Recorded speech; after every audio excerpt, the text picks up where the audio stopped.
Hello everyone, this is Latasha Blanton from the Real South Africa Travel and Tourism. And you're going to have the opportunity to travel with Phil Scott to sunny South Africa.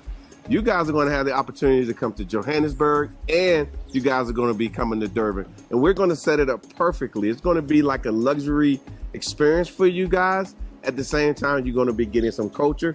And of course, you're going to get an opportunity to talk to Phil, hang out with Phil, and get his views on Africa and South Africa.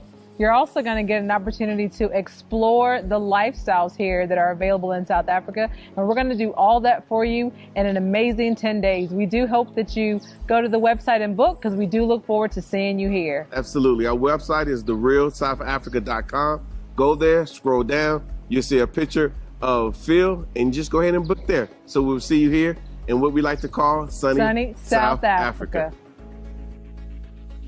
Peace, family. Vicki Dillard here for African Diaspora News Channel. Thank you so much for tuning in. Be sure to give us a big thumbs up, and share the broadcast, would you? Beloved, here in the United States, with all arrogancy and idiocy, Black folks are blasphemed and disrespected at every turn by nearly everybody about the justice that we're due for reparations. And of course, we prove in no limit of time, century after century, the numerous people groups that the United States of America spent grand totals of trillions of dollars to repair. People that we never directly tortured. We found our way over into Germany to free folks from Hitler. And we sent our best and brightest to not only fight while we were still in bondage and still under Jim Crow, just up from chattel slavery, just up from convict leasing, just up from certain black codes, though many were still in effect.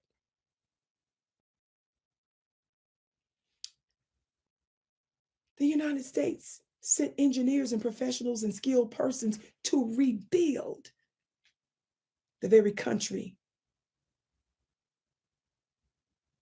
that the war was fought over and in. Think about that. But we say we dare not give you one red cent for building, and creating the United States of America. How dare you?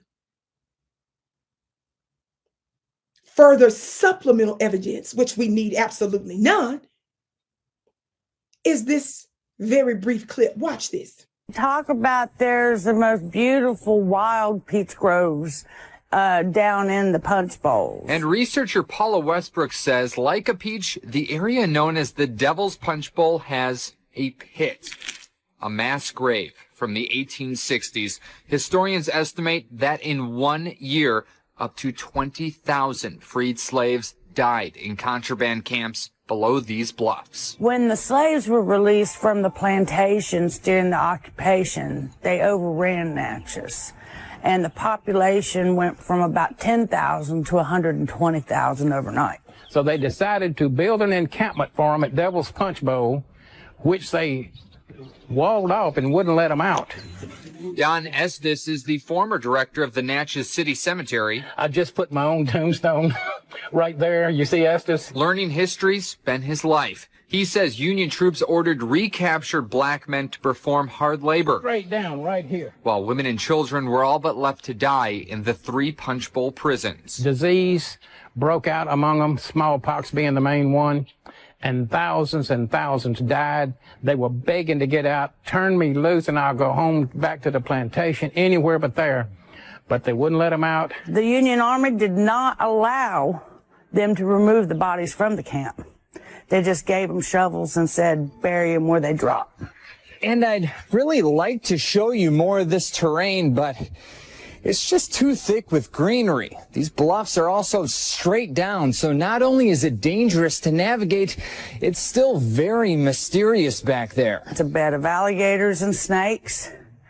It would take Indiana Jones to get back in there at this point. Then you come on up washing away bluffs, and at the Devil's Punchbowl that has so many people that no one knows how they got killed or when, and they're still down there wasted. And even to this day, they talk about wild peach trees that come up down there, but no one in Natchez will eat them because they know what the fertilizer was. Some of you have heard of that. The Devil's Punchbowl. Yes, I'm from Mississippi. I was born and raised in Mississippi. So this is very personal for me. The Devil's Punchbowl was a concentration camp, beloved family, as you just heard, created in Natchez, Mississippi during the American Civil War to house freed slaves. People get on my nerves when they tell Black folks, when we start to discuss our 500-year Black Holocaust, they bring up other people groups which we acknowledge and which we denounce, but no other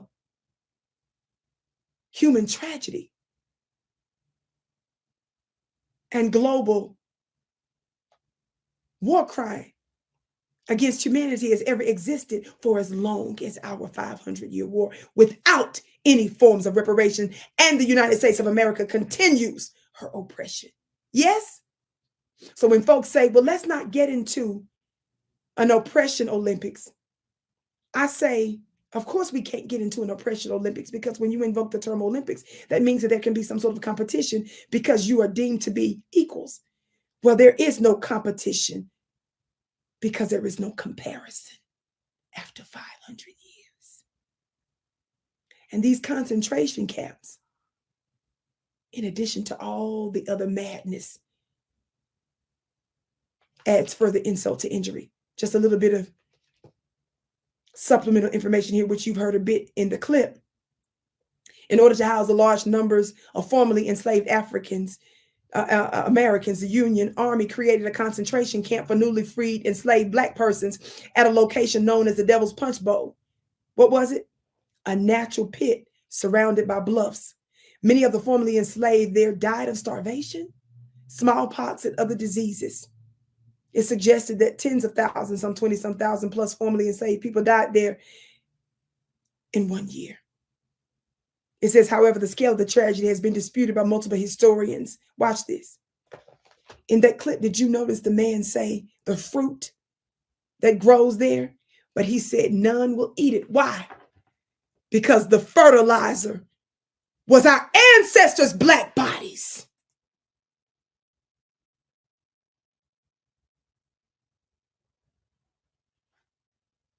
Can't nobody tell us nothing when we make our demands for reparations.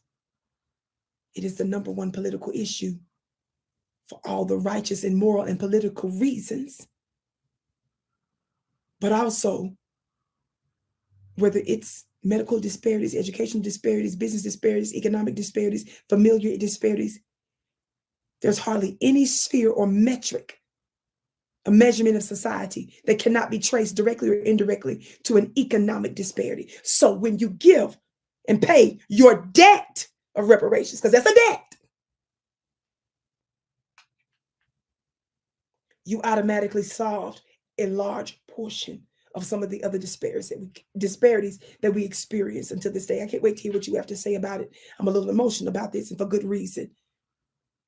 My name is Vicki Dillard, beloved. Be sure, in fact, to check out VickiPlanet.com. That's VICKIPlanet.com, my website. I did an amazing Ancestors webinar some weeks ago. You can get the replay. And in fact, talking about the Devil's Punchbowl is about our ancestors. What we're finding out today is that the blood of our ancestors and the voice of our ancestors cry from the ground.